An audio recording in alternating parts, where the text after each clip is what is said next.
Exodus chapter 19. On the third new moon after the Israelites had gone out of the land of Egypt, on that very day, they came into the wilderness of Sinai. They had journeyed from Rephidim, entered the wilderness of Sinai, and camped in the wilderness. Israel camped there in front of the mountain. Then Moses went up to God. The Lord called to him from the mountain, saying, "Thus you shall say to the house of Jacob and tell the Israelites, you have seen what I did to the Egyptians, and how I bore you on eagle's wings, and brought you to myself. Now therefore, if you obey my voice and keep my covenant, you shall be my treasured possession out of all the peoples. Indeed, the whole earth is mine, but you shall be for me a priestly kingdom and a holy nation.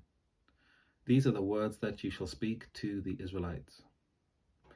So Moses came, summoned the elders of the people, and set before them all these words that the Lord had commanded him. The people all answered as one, "Everything that the Lord has spoken we will do." Moses reported the words of the people to the Lord. Then the Lord said to Moses, "I am going to come to you in a dense cloud, in order that the people may hear when I speak with you, and so trust you ever after." When Moses had told the words of the people to the Lord said to Moses, "Go to the people and consecrate them today and tomorrow. Have them wash their clothes and prepare for the third day, because on the third day the Lord will come down upon Mount Sinai in the sight of all the people. You shall set limits for the people all around, saying, 'Be careful not to go up to the mountain or touch the edge of it. Anyone who touches the mountain shall be put to death.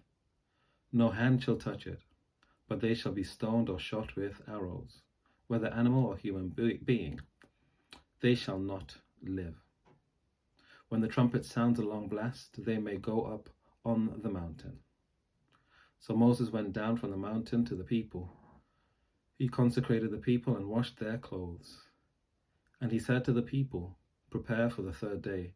Do not go near a woman." On the morning of the third day, there was thunder and lightning, as well as a thick cloud on the mountain, and a blast of a trumpet so loud that all the people who were in the camp trembled. Moses brought the people out of the camp to meet God. They took their stand at the foot of the mountain. Now Sinai was wrapped in smoke, because the Lord had descended upon it in fire. The smoke went up like the smoke of a kiln, while the whole mountain shook violently. As the blast of the trumpet grew louder and louder, Moses would speak and God would answer him in thunder. When the Lord descended upon Mount Sinai, to the top of the mountain, the Lord summoned Moses to the top of the mountain, and Moses went up. Then the Lord said to Moses, "Go down and warn the people not to break through to the Lord to look, otherwise many of them will perish. Even the priests who approach the Lord must consecrate themselves, or the Lord will break out against them." Moses said to the Lord, "The people are not permitted to come up to Mount Sinai, for you yourself warned us, saying, 'Set limits around the mountain and keep it holy.'" The Lord said to him, "Go down and come up, bringing Aaron with you. But do not let either the priests or the people break through to come up to the Lord, otherwise he will break out against them." So Moses went down to the people and told them. Exodus chapter 20. Then God spoke all these words. "I am the Lord your God, who brought you out of the land of Egypt, out of the house of slavery. You shall have no other gods before me.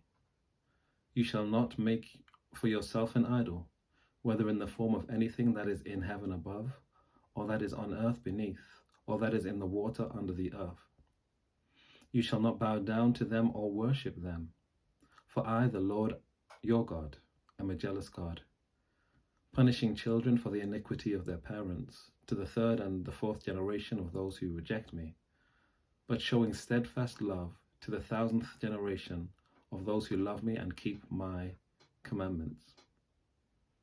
You shall not make wrongful use of the name of the Lord your God, for the Lord will not acquit anyone who misuses his name. Remember the Sabbath day and keep it holy. 6 days you shall labor and do all your work. But the 7th day is a Sabbath to the Lord your God. You shall not do any work, you, your son or your daughter, your male or female slaves, your livestock, or the alien resident in your towns. For in 6 days the Lord made heaven and earth, the sea and all that is in them, but rested the 7th day. Therefore the Lord blessed the Sabbath day and consecrated it. Honor your father and mother, so that your days may be long in the land that the Lord your God is giving you. You shall not murder. You shall not commit adultery. You shall not steal. You shall not bear false witness against your neighbor. You shall not covet your neighbor's house. You shall not covet your neighbor's wife, or male or female slave, or ox or donkey, or anything that belongs to your neighbor. When all the people witnessed the thunder and lightning, the sound of the trumpet and the mountain smoking, they were afraid and trembled and stood at a distance, and said to Moses, "You speak to us, and we will listen, but do not let God speak to us, or we will die."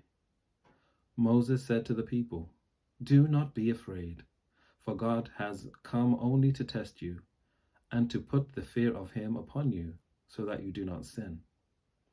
Then the people stood at a distance, while Moses drew near to the thick darkness where God was.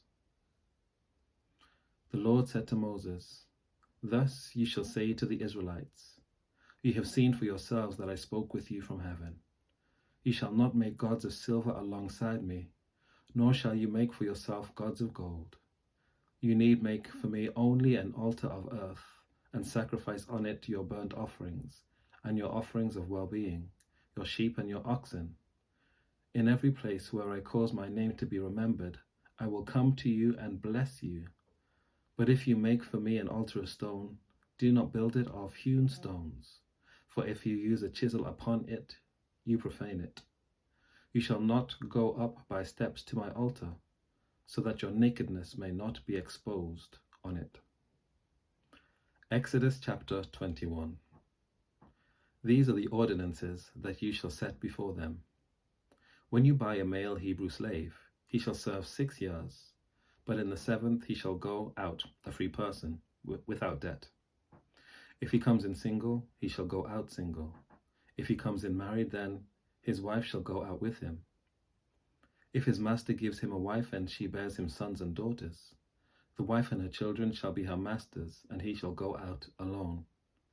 But if the slave declares, "I love my master, my wife, and my children, I will not go out a free person," then his master shall bring him before God.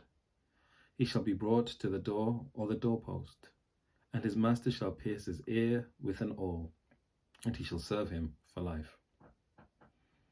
When a man sells his daughter as a slave, she shall not go out as the male servants do. If she does not please her master, who designated her for himself, then he shall let her be redeemed.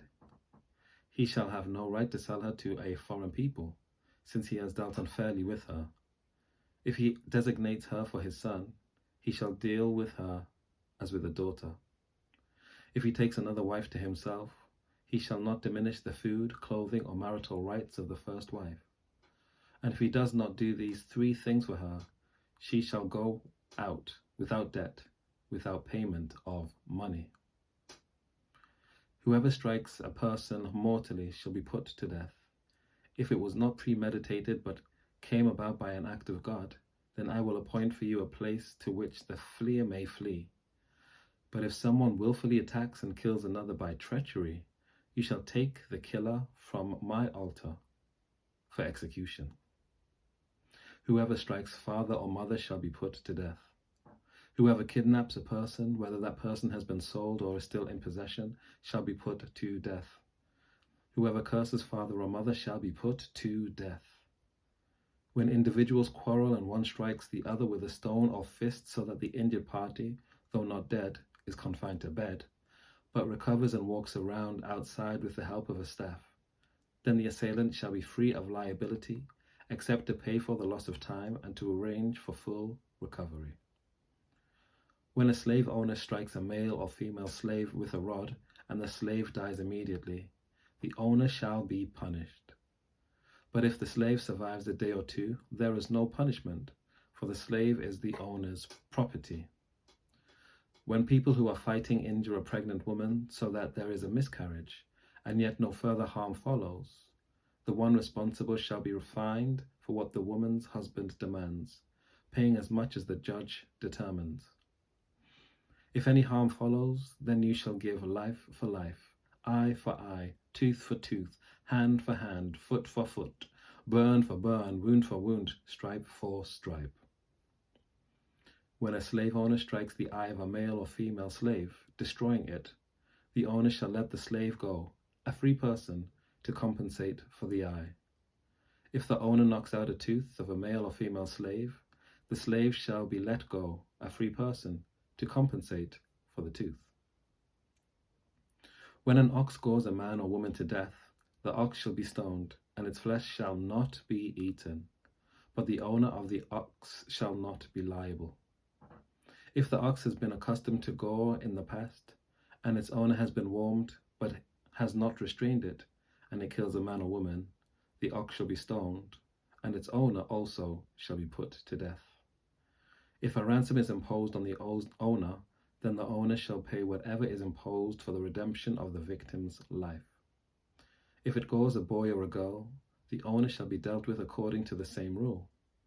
If the ox gores a male or female slave, the owner shall pay the slave owner 30 shekels of silver, and the ox shall be stoned. If someone leaves a pit open or digs a pit and does not cover it, and an ox or donkey falls into it, the owner of the pit shall make restitution, giving money to its owner, but keeping the dead animal. If someone's ox hurts the ox of another, so that it dies, then they shall sell the live ox and divide the price of it, and the dead animal they shall also divide. But if it was known that the ox was accustomed to gore in the past, and its owner has not restrained it, the owner shall restore ox for ox, but keep the dead animal. Take care. God bless. I'll see you next time.